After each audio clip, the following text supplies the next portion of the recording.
maka malaikat maut turun ke sini. Makanya ketika sakaratul maut sudah datang, maka yang baca Quran hentikan. Kenapa? Oh, memang gitu ya. Jangan semakin kenceng. Ayo Pak, insya Allah Pak, gitu. Al-Baqarah Pak, Al-Baqarah Pak. Al-Kahfi, Al-Kahfi. Enggak lah. Yang baca Quran berhenti dulu. Kemudian digantikan dengan kita mentalkin. Antum agak ke sana dikit.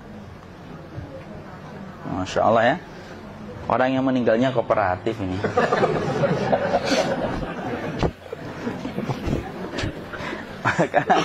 maka agak kesini ya. Maka disunahkan kita untuk mentalkinnya. Nanti ketika mentalkin jangan terlalu sering, jangan terlalu membebani. Jangan terlalu sering itu la ilaha illallah, la ilaha illallah. Tidak gitulah. Berat nanti dia ngerasakan. Di situ Imam Qurtubi juga menyampaikan, jangan terlalu sering karena itu memberatkan dadanya. Jadi ketika mentalkin, saya sampaikan, boleh diganti atau enggak Ustaz? Enggaklah, talkin itu ibadah. Ibadah itu tauqifiyah. Tauqifiyah itu enggak usah diganti. Karena Rasulullah mengatakan, lakinu ala mautakum la ilaha illallah. Talkin orang yang meninggal di antara kalian dengan la ilaha illallah. Enggak usah diganti Allah Ustaz yang lebih singkat, lebih pendek. Enggak usah. Subhanallah Ustaz, enggak usah. Kenapa? Karena talqin sudah ditetapkan ucapannya oleh Nabi, begitulah kita mencontohnya. Jadi tidak usah diganti. Cara mentalqin, jadi kalau keadaan sudah tenang, tolong kalau sudah sakaratul maut jangan ditinggalkan. Karena sesungguhnya pertempuran setan itu pada detik-detik kematian semacam ini. Dan betul-betul berusaha untuk menjadikan dia murtad. Nanti makanya di situ di buku nanti dibahas kan, pertempuran setan itu sampai detik-detik orang mau mati itu sudah ayo kufur, murtad aja tuh, kamu sakit kan? Nah, itu kayak gitu. Makanya jangan ditinggal. Capek gitu kok nggak meninggal gitu ya.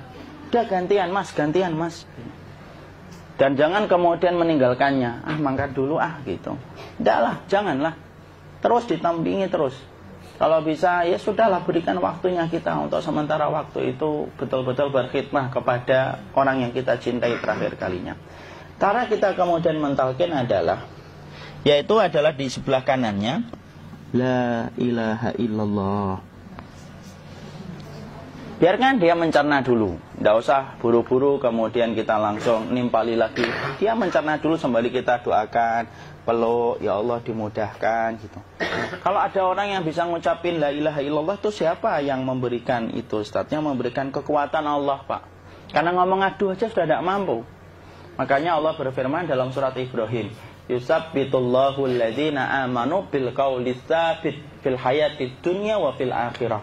Allah teguhkan perkataan orang yang beriman dalam kehidupan dunia dan akhirat. Dunia itu ya ketika menjelang kematiannya. Makanya dia bisa ngomong la ilaha illallah. Sebenarnya ngomong aduh aja udah gak mampu. Kalau bisa ngomong, dia pasti ngomong aduhnya dulu. Tapi Allah yang menggerakkan. Ngomong la ilaha illallah. Makanya mangkana akhiru kalamihi la ilaha illallah dakhalal jannah. Barang siapa akhir kalamnya itu adalah la ilaha illallah, pasti masuk surga. Makanya kita lagi la ilaha illallah. Dah. Cerna dulu. Enggak usah minta diburu-buru ya. Enggak usah gini. Ayo la ilaha illallah. Ayo.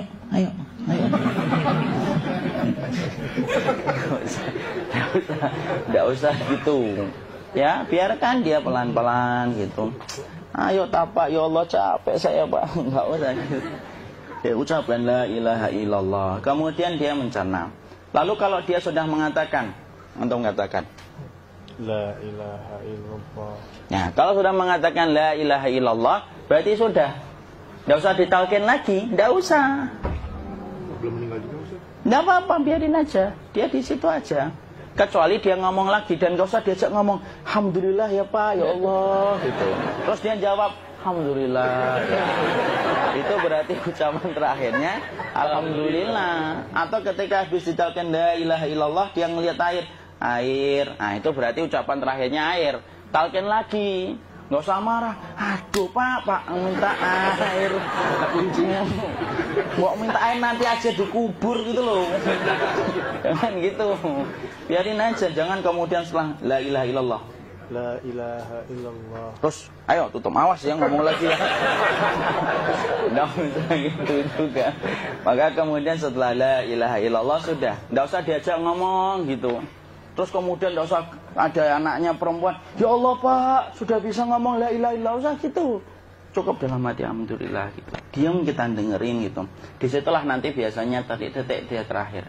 Dia nanti ngeliat di sini Pak, prosesnya itu nanti kaki langsung sebagian jempol dingin dia. Kaki, telapak kakinya langsung kalau kita geningkan dingin kayak kaki yang kena AC langsung. Kemudian dia langsung ningkup gini, dikit dia, mulai kaku dia. Atau kalau enggak, gini dia. Langsung kayak jatuh, kayak kepala nanti yang paling terakhir.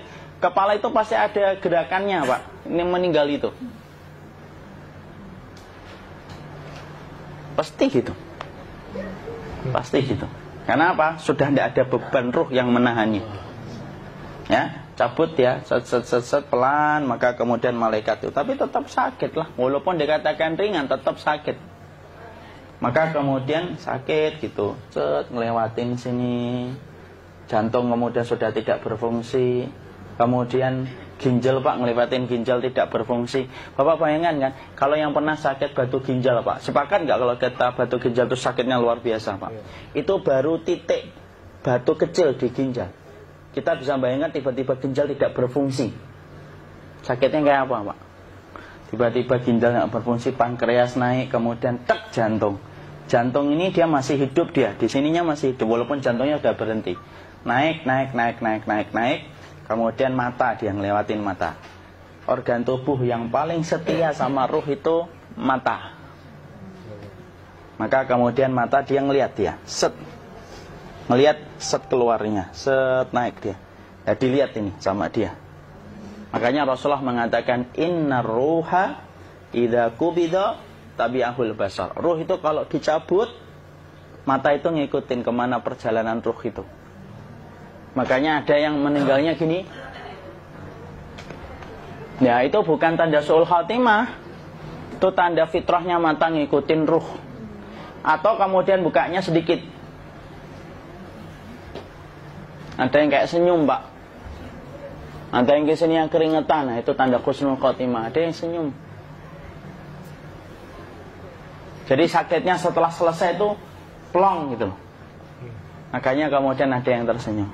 Maka itu tanda. Kalau kita ngelihat orang yang membuka mata kayak gini, tidak usah takut.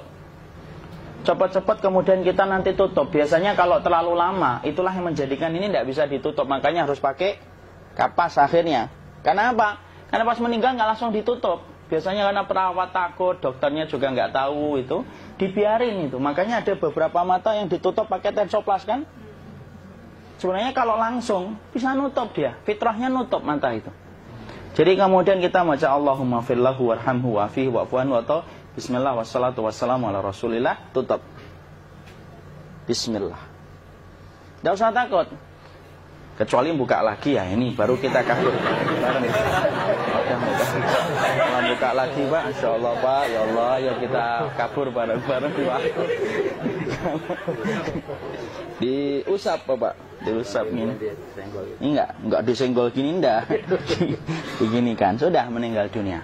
Tangan boleh begini, boleh diluruskan, enggak ada ketentuannya. Boleh gini, boleh kemudian lurus. Nggak usah disalahin kalau ada yang lurus. Lu itu tangannya gimana sih? Posisikan kayak sholat. Nggak ada perintah kayak gitu.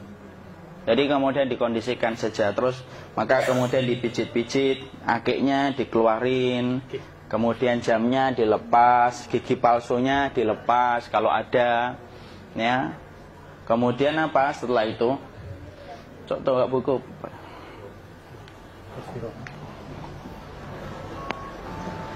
Kemudian kalau bisa awal-awal, kemudian taruh buku atau sesuatu yang agak berat di perutnya ketika baru meninggal dunia. Kenapa kemudian ditaruh kayak gini? Bukan apa-apa, supaya membantu sisa-sisa pencernaan dia untuk keluar. Nanti Pak, biasanya kalau kita taruh agak yang berat gini, atau kemudian kita gini-gini kan, ini udah makan belum Mafi? Udah makan belum makan kok udah gede ya? Maka pencet-pencet kayak gini biasanya nanti ketika dimandikan, nah pas dimandikan diginikan saja. Aduh. Nah ini dia sudah keluar di belakang, dia gini. Terus nanti keluar dia. Nah ini keluar langsung di belakangnya. Dan memperlakukan orang kalau sudah meninggal dunia itu yang lembut gitu. Kenapa? Inna kasra admil mayyiti kakasri admil hayyi. Mematahkan tulangnya ketika orang sudah meninggal dunia itu lebih dia rasakan sakit ketika mati daripada ketika masih hidup. Tuh Islam itu sampai sama orang mukmin itu kalau sudah meninggal aja sampai selembut itu.